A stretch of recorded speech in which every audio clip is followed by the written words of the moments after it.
പ്രിയപ്പെട്ട വിദ്യാർത്ഥികളെ, da Vinci code എഴുതിയ ഡാൻ ബ്രൗൺ എഴുത്തിലേക്ക് വന്ന കാര്യം രസകരമാണ്. സാഹിത്യവുമായി വലിയ ബന്ധമൊന്നുമില്ലാത്ത ഡാൻ ബ്രൗൺ ഒരവധിക്കാലം ആഘോഷിക്കാൻ കുടുംബസമേതം കടൽ തീരത്തേക്ക് പോയി.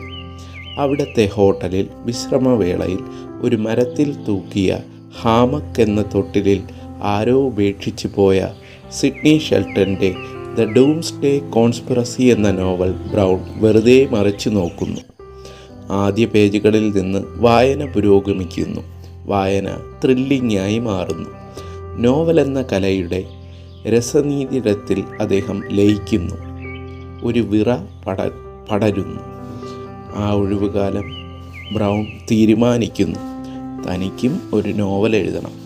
വർഷങ്ങൾ കഴിയവേ ആ തീരുമാനത്തിൽ നിന്നും ലോകത്തിലെ നമ്പർ 1 സൂപ്പർ ത്രില്ലറായ ഡാവിഞ്ചി കോഡ് പിറക്കുന്നു. ബ്രൗൺ അതിപ്രശസ്തനാകുന്നു. അങ്ങനെ ഒരു തൊട്ടിലിൽ നിന്ന് നോവലിസ്റ്റ് പിറക്കുന്നു. സർഗവിചാരങ്ങൾ എഴുതിയത് ജേക്കബ് എബ്രഹാം.